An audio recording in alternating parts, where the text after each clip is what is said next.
प्रेम मित्रों नमस्कार। आपका प्रेम मित्र एस्ट्रोलॉजर AR धीरेन्द्र आज आपके सामने तुला राशि के जातकों का अहम राशिफल जो 1 मई 2025 से 31 मई 2025 के बीच घटित होने वाला है लेकर उपस्थित हुआ हूं। दोस्तों, तुला राशि के जातकों जो अभी पिछले 1.5 वर्षों से 1 वर्षों से जो आपके जीवन में बहुत अच्छी स्थितियां नजर आ रही थी कुछ पक्षों को लेकर के, उनमें कुछ पक्षों की खराबियां नजर आ रही है दोस्तों, क्योंकि राहु का गोचर, केतु का गोचर एवं गुरु महाराज का गोचर आपका परिवर्तित होने जा रहा है 18 मई एंड 14 मई के बीच में।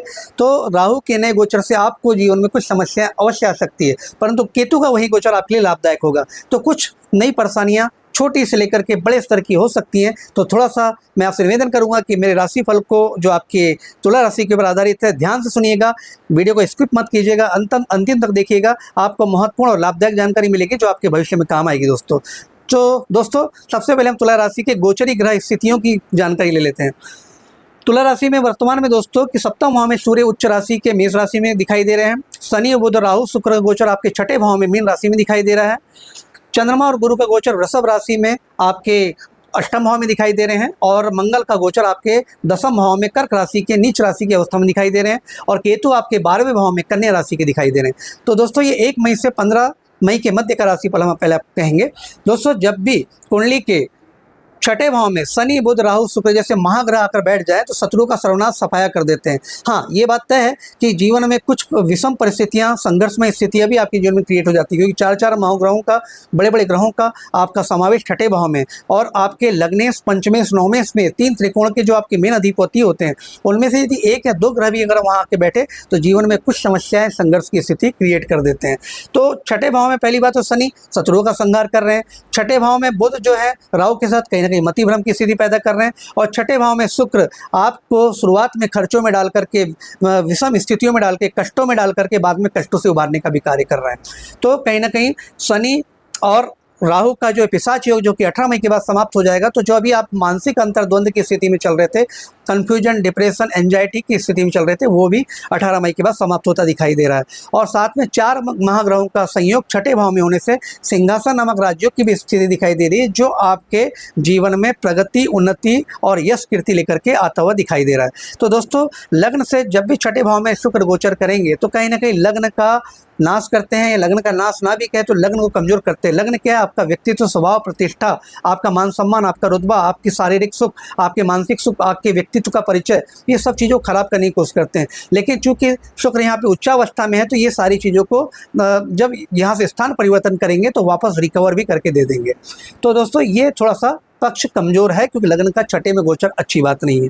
अब सप्तम भाव में आपके मेष राशि के सूर्य उच्च राशि में दिखाई दे रहे हैं, जो आपके व्यापार व्यवसाय में प्रगति की स्थिति दिखाई दे रही है। दोस्तों, मटेरियलिस्टिक गेन के लिए बहुत अच्छा समय है। व्यापार में प्रगति होगी, दैनिक आवक अच्छी होगी, रोजगार अच्छा होगा, निवेश अच्छे होंगे और प्रॉफिट लगातार जनरेट होता चला जाएगा, क्योंकि सूर्य की उच्च अवस्था आपके व्यापार व्यवसाय भाव में है। परंतु सप्तम भाव से जुड़े हुए जो रिश्ते वाले भाव होते हैं, जैसे पार्टनरशिप, साझेदारी, दाम्पत्य जीवन, पति पत्नी के संबंध, इनमें कड़वाहट, इनमें गर्मी की स्थिति दिखाई दे रही है, तो मैं अनबन की स्थिति दिखाई दे रही है, क्योंकि सूर्य के पास प्रचंड उष्मा है और ये सप्तम भाव में बैठ गए तो दाम्पत्य जीवन में भी कड़वाहट की स्थिति नजर आती है। और यदि आप व्यापार व्यवसाय करते हैं, व्यापार व्यवसाय भाई बंधुओं के व्यापारिक कार्य क्षेत्र में व्यापारिक लोगों से तनातनी की स्थिति या साझेदारी, पार्टनरशिप में जो काम करते हैं तो आपस में मनमुटाव की स्थिति दिखाई दे रही है। तो थोड़ा सावधानी से चले दोस्तों, ये समय निकल जाएगा, ये स्थितियाँ भी बदल जाएंगी।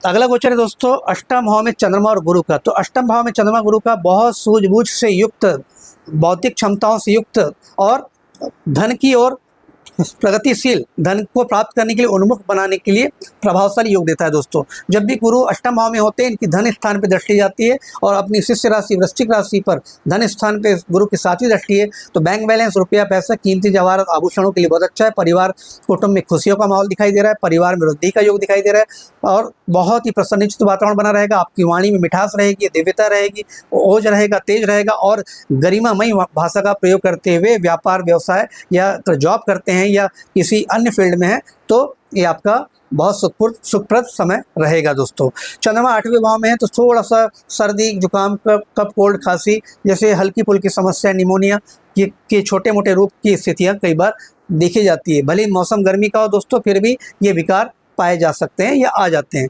दोस्तों, आपका अगला गोचर है मंगल का, जो कि कुंडली के 10वें भाव में है। मंगल नीच राशि के दिखाई दे रहे हैं। तो ध्यान रखें दोस्तों, कार्य क्षेत्र में यदि आप जॉब करते हो, सरकारी नौकरी में हो, प्राइवेट जॉब में हो, तो अपने उच्चाधिकारियों से संबंध बिगड़ने ना दे। संबंध बिगड़ते नजर आ रहे हैं, मनमुटाव की स्थिति दिखाई दे रही है, सैद्धांतिक मतभेद हो सकते हैं, तब मनमुटाव की स्थिति आ सकती है। तो इससे आपके कार्य क्षेत्र में थोड़ा सा दिक्कत और बाधाओं की स्थिति दिखाई दे रही है। व्यापारी भाई बंधुओं के व्यापारिक क्षेत्र में मंगल के नीचे होने से व्यापार में जो आप प्रगति या ग्रोथ की उम्मीद कर रहे हैं, वो ग्रोथ आपको अभी नज़र नहीं आ रही है। कहीं ना कहीं रुकावट की स्थिति है। मार्केट आपको उतना फेवरेबल सपोर्टिव नहीं लगेगा। प्रॉफिट्स उतने जनरेट होते हुए मंगल की नीच की अवस्था के कारण नजर नहीं आएंगे। और व्यापारिक तनातनी, व्यापारिक क्षेत्र में व्यापारिक भाई बंधुओं के आपसी संबंध, किसी कंपनी के से अगर आप माल परचेस करते हो, निवेश करते हो या खरीदी करते हो, इन्वेस्ट करते हो, स्टॉक करते हो, तो वहाँ भी तनातनी की स्थिति दिखाई देती है। दोस्तों अगला गोचर केतु के 12वें, आपके केतु 12वें भाव में दिखाई दे रहे हैं और ये 18 मई के बाद परिवर्तित होकर के आपके सिंह राशि में आ जाएंगे। तब तक के लिए केतु का फल आपके मन में डिप्रेशन, एंजाइटी, चिड़चिड़ापन भी दे सकता है। अनजाना भय, अनजाना टेंशन आपके दिमाग में, एक बेबुनियाद डर भी आपके दिमाग में दे सकता है। आपको रात में नींद की कमी हो सकती है, गहरी नींद लेने की आपको अधिक आवश्यकता रहेगी। और स्वास्थ्य में विशेष सावधानी बरते। पेट संबंधी गड़बड़ी, पेट संबंधी विकार होने का भी योग आपको यहाँ पे दिखाई देता है। बदहजमी, गैस, इंडाइजेशन, एसिडिटी, इस टाइप की भी समस्याएं आपके इस पक्ष में आ सकती है। तो दोस्तों थोड़ा सावधानी बरतें। और अब हम बात करेंगे तुला राशि के जातकों का 15 मई से 31 मई के बीच में राशिफल क्या होगा। पहले तो हम देख लेते हैं दोस्तों गोचरीय स्थिति क्या परिवर्तित हुई है। तुला राशि में 15 मई से 31 मई के बीच राहु अब पंचम भाव में आ चुके हैं, मेष राशि में, सॉरी कुंभ राशि में। पहले आपकी मीन राशि छठे भाव में गोचर कर रहे थे, अब ये आपके कुंभ राशि पंचम भाव में गोचर कर रहे हैं। और शुक्र शनि आपके एज इट इज मीन राशि छठे भाव में गोचर कर रहे हैं। और सूर्य बुध आपके अष्टम भाव में वृषभ राशि में गोचर कर रहे हैं। गुरु आपके स्थान परिवर्तन करके वृषभ से मिथुन राशि में आ चुके हैं 14 मई से, जो कि अब भाग्य स्थान में दिखाई दे रहे हैं। चंद्रमा और मंगल कर्क राशि के आपके 10वें भाव में दिखाई दे रहे हैं। पहले यहाँ पे मंगल अकेले थे, अब चंद्रमा का भी गोचर यहाँ पे 31 मई को दिखाई दे रहा है। केतु आपके लाभ भाव में आ चुके हैं सिंह राशि में। दोस्तों अब क्या राशिफल बनेगा। पंचम भाव में जब भी राहु का गोचर होता है दोस्तों, बुद्धि, विवेक, शिक्षा, संतान, प्रेम, romance, investment, share market, trading आदि जो जिस प्रकार के इत्यादि बिजनेस होते हैं, इसमें कहीं ना कहीं नकारात्मक स्थिति दिखाई दे रही है। कहीं ना कहीं संतान को मानसिक कष्ट, शारीरिक कष्ट की स्थिति दिखाई दे रही है। संतान जिन भी दंपतियों का विवाह 1 से 1.5 साल पहले हुआ था, उनको संतान प्राप्ति में विलंब की स्थिति भी दिखाई दे रही है। मानसिक भ्रम की स्थिति आपके मन में रहेगी, मानसिक तनाव की स्थिति आपके साथ रहेगी। किसी प्रकार का निवेश कर रहे हैं, ट्रेडिंग कर रहे हैं, शेयर मार्केट कर रहे हैं, तो सडनली किसी प्रकार के लॉस की भी स्थिति है। परंतु दोस्तों राहु एक आकस्मिकता का प्लेनेट है, अगर सडन लॉस दे रहा है तो सडन प्रॉफिट भी करवा सकता है। इसका कोई प्रेडिक्शन नहीं कर सकते, क्योंकि 5वें घर में ये आकस्मिकताओं का भी फल देता है। कई बार बड़े बड़े लॉस के साथ साथ बड़े बड़े प्रॉफिट भी कराता हुआ पाया गया है। तो संतान पक्ष से अनुमान रह सकती है। जो व्यक्ति प्रेम पक्ष में जुड़े हुए हैं, प्रेम पक्ष से जुड़े हुए जो जातक हैं, प्रेमी प्रेमिका, उनके बीच में मानसिक मतभेद, संबंधों में विच्छेद की स्थिति इस बीच में दिखाई दे रही है। तो आप ध्यान रखें 15 मई से 31 मई के बीच में संबंधों में विशेष प्रेम पक्ष को लेकर के सावधान बने रहें। अगला गोचर दोस्तों शुक्र और शनि आपके छठे भाव में दिखाई दे रहे हैं। शुक्र और शनि का जब छठे भाव में गोचर है तो दोस्तों शत्रुअंता योग तो बना ही हुआ है शनि की वजह से, और शुक्र की वजह से एक राजयोग तो बनता है, लक्ष्मी नारायण केंद्र त्रिकोण राजयोग, परंतु ये छठे भाव में होने से उतना प्रभावशाली नहीं है। हालांकि फिर भी आपके जीवन में धन, संपन्नता और प्रगति की स्थिति दिखाई दे रही है, परंतु कम मात्रा में, क्योंकि लग्नेश का छठे भाव में होना और पंचमेश का छठे में जाना बहुत अच्छा योग नहीं होता है। तो छठे भाव में बना हुआ राजयोग फल देगा अवश्य, लेकिन पहले दर्जे का नहीं, तृतीय दर्जे का। तो आप इस मामले में बेफिक्र हैं। हाँ, किसी प्रकार का कोर्ट कचहरी मुकदमे की स्थिति बन रही तो वो भी आप जीतते हुए नजर आ रहे हैं। किसी प्रकार का रोग चलते आ रहा है तो रोग भी आपका सफल होता दिखाई दे रहा है। किसी प्रकार का मामा, नाना, ननिहाल पक्ष से संबंधों में खराबी है, उनके जीवन में किसी प्रकार की संकट या संघर्ष की स्थिति बनी हुई थी, तो संघर्ष की स्थिति भी समाप्त होती दिखाई दे रही है। दोस्तों अगला गोचर आपका सूर्य बुध का अष्टम भाव में, तो सूर्य बुध का बुधादित्य राजयोग अष्टम भाव में आपको विशेष जिज्ञासु, धार्मिक प्रवृत्ति का, ओकल्ट साइंस को जानने के लिए प्रेरित करने वाला और इच्छा शक्ति से भरपूर बनाता है, प्रेजेंस ऑफ माइंड का धनी बनाता है, आपको बोलने की क्षमता अच्छी देता है, आपकी भाषा इतनी प्रभावशाली रहेगी, कुटुंब में आपका मान सम्मान प्रतिष्ठा बढ़ते चली जाएगी, आपका व्यापार व्यवसाय भी बढ़ता चल जाएगा, बैंक बैलेंस, धन की आपूर्ति, कीमती जवाहरात, आभूषणों की पूर्ति भी बढ़ते चले जाएगी, और आपकी वाणी के विशेष प्रभाव से, ओजस्विता और तेजस्विता के प्रभाव से आप अपने कार्य क्षेत्र में अच्छी प्रगति करेंगे और अच्छा बैंक बैलेंस, अच्छा रुपया पैसा कमा पाएंगे। गुरु आपके भाग्य स्थान में तीर्थ यात्राएं, विदेश यात्राओं के लिए बहुत अच्छा है, उच्च शिक्षा के लिए अच्छा है, पिता के स्वास्थ्य के लिए अच्छा है, पिता के से जिन जातकों को अब तक सहयोग नहीं मिला था उन जातकों को पिता से सहयोग की भी प्राप्ति होना चालू हो जाएगी। और यदि आप कोई जातक उच्च शिक्षा के लिए बाहर जाना चाहते हैं तो आपके लिए समय बहुत उपयुक्त है, आप उच्च शिक्षा के लिए आप नया प्रयास कर सकते हैं। तो कुल मिला के भाग्य के दृष्टिकोण से गुरु का यहाँ पे संदर्भ ठीक ठाक है, अच्छा है। चंद्रमंगल का महालक्ष्मी राजयोग, क्योंकि अब गोचर में आपके 10वें भाव में कर्क राशि में चंद्र और मंगल एक साथ दिखाई दे रहे हैं। पहले मंगल नीच की अवस्था में थे, अब चंद्रमा के वहाँ पे 31 मई के आसपास आ जाने से मंगल का नीच भंग हो चुका है। तो मंगल यहाँ पे एक प्रकार से कुलदीपक नामक राजयोग भी बना रहे हैं और चंद्रमंगल का महालक्ष्मी राजयोग भी बन रहा है। तो कुलदीपक और चंद्रमंगल के महालक्ष्मी राजयोग से कार्यक्षेत्र में विशेष धन की वर्षा या धन संबंधी प्रगति, व्यापारी व्यवसायी भाई बहनों के जो पिछले पखवाड़े में धन के संबंधी रुकावटें थी, कार्यक्षेत्र में रुकावटें थी, वो रुकावटें समाप्त होती दिखाई दे रही। कार्य में प्रगति होगी, धन में प्रगति होगी, व्यापार का विस्तार होगा।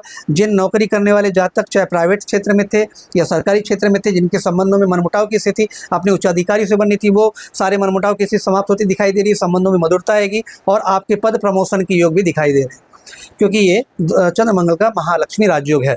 अब आपके अगले गोचर की बात करें, केतु आपके एकादश भाव में दिखाई दे रहे हैं। केतु का एकादश भाव में होना आपको नंबर 1, नंबर 2 जिस भी सेक्टर के आप बिजनेस करते हो, कमाई आपकी नंबर 1 की हो या नंबर 2 की, दोनों में ही आपको भरपूर पैसा मिलने वाला है। पैसे के दृष्टिकोण से 11वें भाव का केतु आपको भरपूर योग बना के दे रहा है। आपके इच्छाओं के पूर्ति का भी ये बहुत उपयुक्त समय है। जो भी आपकी गुप्त इच्छाएं, छुपी हुई इच्छाएं पिछले समय से चली आ रही थी, जो आपकी इच्छाएं पूरी नहीं हुई थी, केतु महाराज के इस 11वें भाव की गोचर से आपकी सारी इच्छाएं पूरी होती नजर आ रही है और प्रॉफिट गेंस और जितनी भी आपकी प्राप्तियों की कामना थी वो सारी कामनाएं पूरी होती नजर आ रही है।